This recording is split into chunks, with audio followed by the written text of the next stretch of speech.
Shalom, dear listeners and watchers on YouTube. We are continuing to study the parables of Yeshua and stressing on the Jewish background of these parables. One of the big parables of Yeshua is a parable about 10 maidens that were waiting for the bridegroom.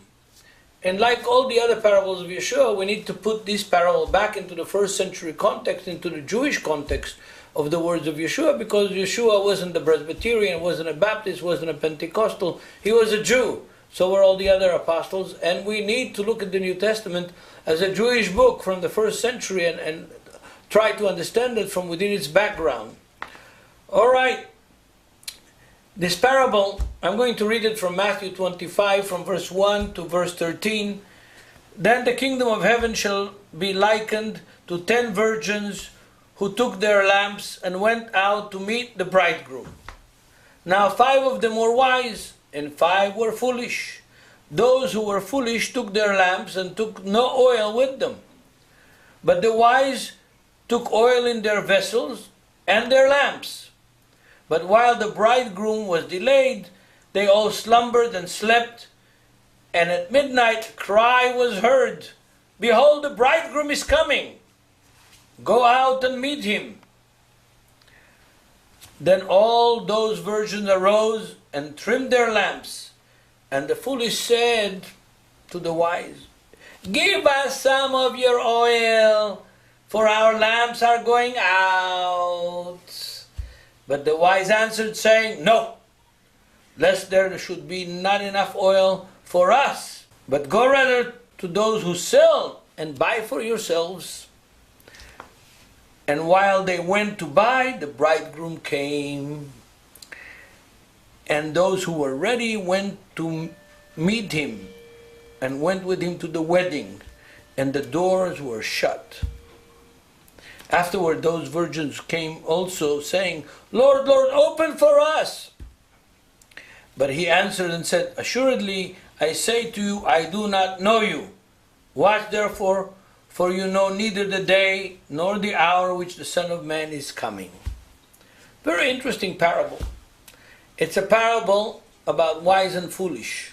The New Testament is actually giving us several times stories and parables about the wise and the foolish. And this is one of them. But in order to understand it, we have to understand that there are many rabbinical stories contemporary and right near the time of Yeshua that also deal with the wise and the foolish. I want to read from you from the Babylonian Tractate from page 61b. Another parable about the wise and the foolish, that is a rabbinical parable that you can see actually a context that is a bit different than the setting in which we are reading in the New Testament, but also dealing with the wise and the foolish. "Thou shalt love the Lord your God with all your heart and with all your might." It has been taught by Rabbi Eliezer, saying, if it says with all your soul, why should it say with all your might? If it says with all your might, why should it say with all your soul? Should there be a man who values his life more than his soul, more than his money? For it says with all your soul. And should there be a man who values his money more than his life? For it says with all your might. Might is translated here or understood by the rabbis as the money, the possessions, the financial value of the person himself. Rabbi Akiva, with all thy soul. Our rabbis taught once there was a wicked government, issued a decree forbidding Jews from studying the practice of the Torah. Pappus ben Yehuda came and found Rabbi Akiva publicly gathering together and occupying himself with the Torah. He said to him, "Akiva, are you not afraid of the government?" We're talking about the Roman government here. He replied, "I will explain to you with a parable. A fox was once walking along the riverside, and he saw fish going in swarms from place to place in the river. He said to them, "What are you fleeing from?"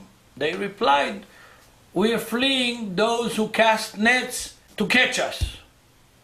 He said to them, "Would you like to come up on the dry land so that you can live together with me and with my ancestors who lived together with your ancestors?" They replied, "Are you the one that they call the clever of the animals?" The fox is considered the clever of the animals. "Are you the one that they call the cleverest of all the animals? Are you not clever? You're foolish. If we are afraid in the elements in which we are already used to living, how much more in the elements in which we would die?" So it is with us.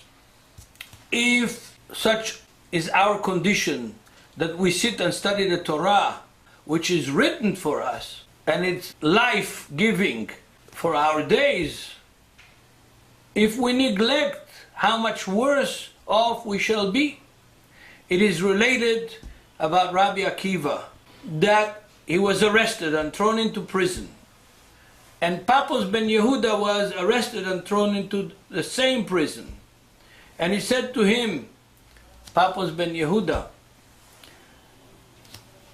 "Happy are you, Akiva, that you have been seized and put in prison by busying yourself with the Torah."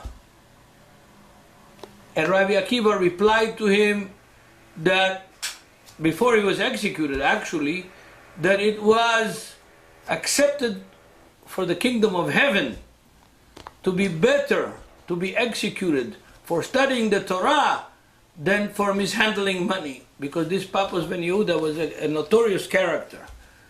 So we see in this comparison of the two parables that there is wise and foolish parables dealing with Torah. And it is interesting that when we examine the Jewish literature of the first century, that oil is considered Torah. So when we consider the parable of Yeshua about the kingdom of heaven and the 10 virgins, he is not talking about literal lamps and oil. He's talking about those people who are waiting for the bridegroom. He's talking about those people who are waiting for the bridegroom with Torah, extra Torah in their packages, waiting for the Messiah to come.